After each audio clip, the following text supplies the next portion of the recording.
Hi. As Sean said, I'm Betsy Correa. I'm a little nervous, seeing all these faces looking at me. But I just wanted to let everyone know a little bit about me. In '93, I got married to a person that was not from this country. They were from Colombia. I fell in love with this person and trusted him.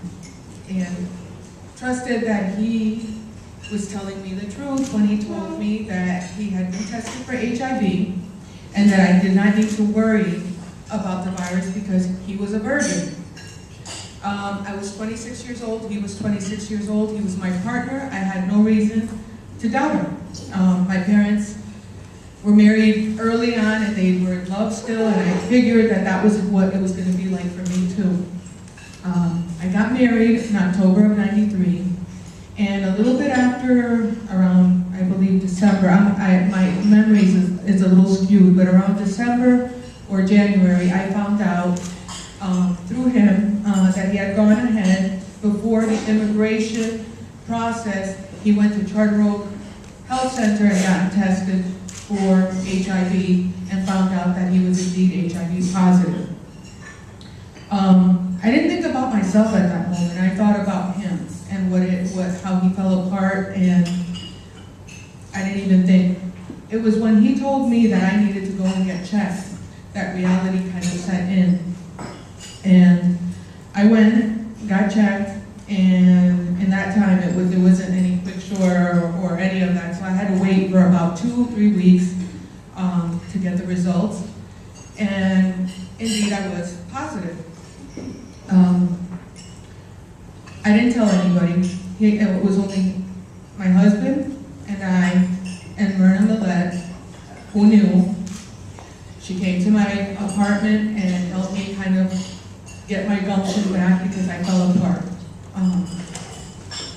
Through guidance, beginning with Myrna Millette and Laura Pointet, I was able to get myself together a little bit and start on the quest of either falling apart or doing something with my life. As Sean said, I worked for a while at CART. At that time, I had not said anything to anybody. I don't think anybody knew really. They might have suspected, but I never said anything. I was full of shame, fear, and all those feelings that come with living a double life, because that's what I was doing. Shortly after I started working with CART, I started spiraling into this horrible place, and I don't like to call it a breakdown, I call it a breakthrough. Unfortunately, I had to stop working. I went on to disability. I was diagnosed with diabetes. My world was falling apart. After a while of being on disability, I said I could stay and wallow in self-pity and stay stuck, or I can do something about this. And that's when I decided to go back to school. And I went and got my bachelor's degree in psychology, and worked as hard as I could. And after I finished that, I started saying, well, I finished this. I don't want to go back to school quite yet, but I need to do something. And that's when my activism with the gay and lesbian and transgender community started. My animal rights activism has been around since I was 12, so I continued doing that, and finally I just started getting my gumption back and was able to work for a little while. And in 2008, I started getting sick. And before that, 2005, as I was finishing school, I was diagnosed with AIDS. And that's when I started taking the meds, and that's when I finally said, you know what? I've been carrying the cross for too many years, and I think that's what perpetuated this, my condition condition to evolve into AIDS.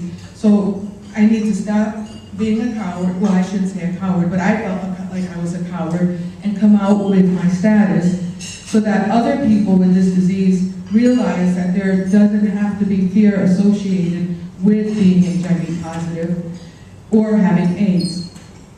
So then I went ahead and started telling all my friends and my family, and come to find out my family already knew in Colombia, and they had treated me like if nothing was wrong with me ever when I went to visit them. But in 2007, I started getting ill, and at that time, I think I felt so good because I was working and I was doing a lot of things that I hit the floor running, and I just got kind of stuck in a little perpetual cycle of doing too much at the same time and trying to take on everything, and I burnt myself out. And I started wasting. They didn't know why. I got really ill. I fell apart once again and had to take time. And tonight is the first time I'm speaking after that bout of 2 years of hell that I've had. And that's why I'm a little scattered and nervous, but I'm here with humbleness and good intentions to let everybody know that we need to speak out. Everybody needs to speak out.